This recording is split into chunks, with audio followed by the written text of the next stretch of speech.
सीधे लिए चलते हैं आपको जयपुर, जहां पर सरकारी आवास पर डोटासरा मीडिया से रूबरू हो रहे हैं।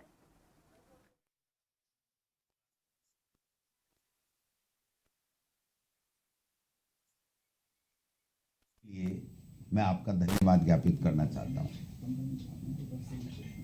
राजस्थान की को, आदरणीय मतदाताओं को मैं धन्यवाद देना चाहता हूं कि उन्होंने ऐतिहासिक, आज तक के इतिहास में पिछले कई सालों से जो वोटिंग प्रतिशत चल रही थी उसमें आपने अत्यधिक मतदान करके इस लोकतंत्र के पर्व में अपनी आहुति दी है और अपना फैसला सुनाया है।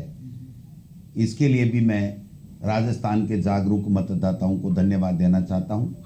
मैं इस प्रदेश में तमाम, चाहे निर्वाचन आयोग से जुड़े हुए हों, चाहे आरओ के रूप में, या कोई भी जो ब्यूरोक्रेसी में जो लोग काम कर रहे थे, जो कर्मचारी काम कर रहे थे, जो मतदान दल के रूप में कार्य कर रहे थे, उन सब लोगों को भी मैं धन्यवाद देना चाहता हूं कि राजस्थान में शांतिपूर्वक मतदान कराने में और अधिकाधिक मतदान कराने में आपने अपना पूर्ण सहयोग दिया है।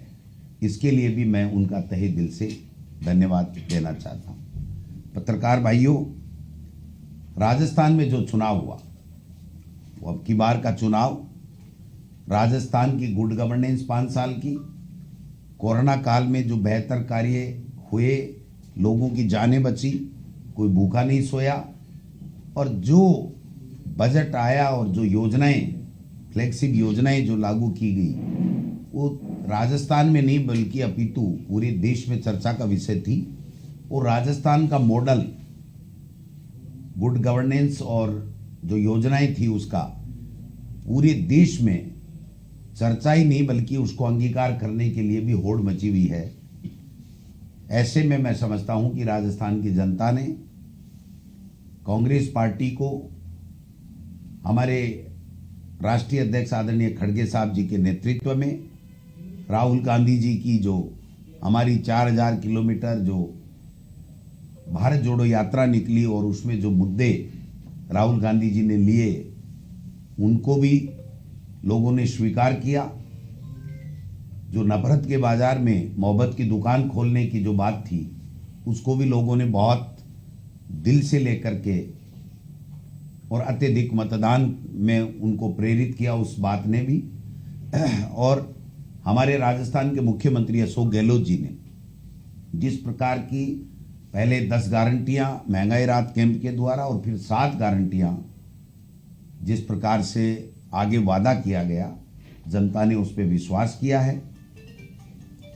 और इन सब चीज़ों के साथ साथ जो राजस्थान में भारतीय जनता पार्टी की आपसी फूट, आपसी कलह, जो 7, 8, 9 मुख्यमंत्री स्वयंभू मुख्यमंत्री बने हुए थे, उनसे और राजस्थान की जनता के कोई भी मुद्दा उन्होंने 5 साल में प्रतिपक्ष के रूप में नहीं उठाया।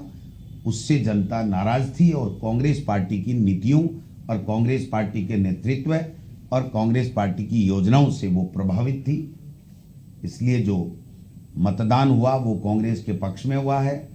और राजस्थान में निश्चित रूप से 3 तारीख को जब मतदान का काउंटिंग होगी तो उस काउंटिंग में कांग्रेस पार्टी की पूर्ण बहुमत के साथ में सरकार बनेगी, ऐसा मुझे पूरा विश्वास है।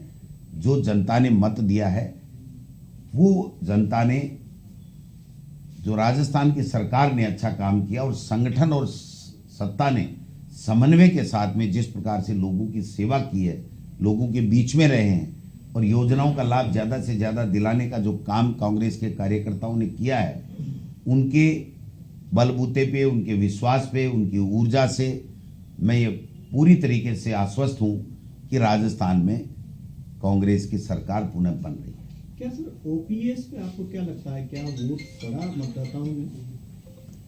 बिल्कुल, निश्चित रूप से देखिए, जो हमारी सरकार का मूल जो सबसे बड़ा जो काम है वो है सोशल सिक्योरिटी का। और सोशल सिक्योरिटी के बिंदु पे ओपीएस एक प्रमुख बात है जो कर्मचारियों को सोशल सिक्योरिटी प्रदान करती है।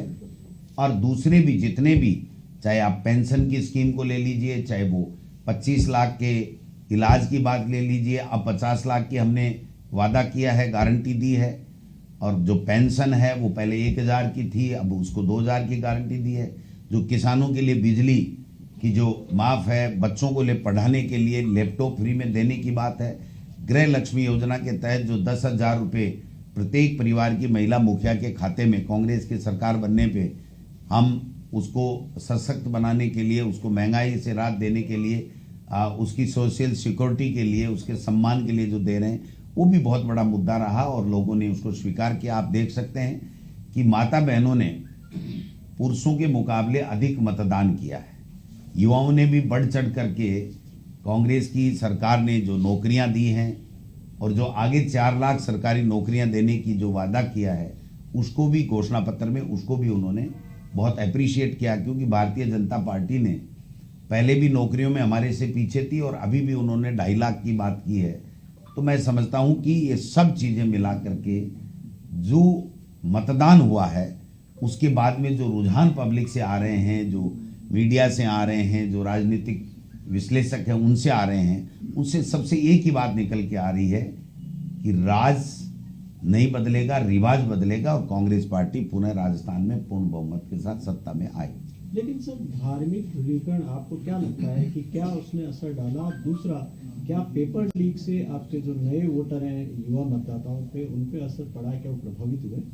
देखिए, धार्मिक ध्रुवीकरण उनका प्रमुख एजेंडा होता है भारतीय जनता पार्टी का, लेकिन हमारी सरकार ने जिस प्रकार से सबको साथ लेकर के काम किए, मंदिरों में काम किए और सब धर्म के लोगों को, संतों को, जो मौलवियों को, सबको बुला करके कोरोना काल में सबकी राय लेकर के जो काम किया, उससे राजस्थान में इनका ये जो एजेंडा है धार्मिक ध्रुवीकरण का, हिंदू मुस्लिम करने का, वो नहीं चल पाया। और राजस्थान की जनता ने कहा इससे पेट नहीं भरता है। जो हमें संबल मिलता है वो 25 लाख रुपए फ्री इलाज से मिलता है, हमें जो संबल मिलता है वो पेंशन से मिलता है, ओपीएस से मिलता है।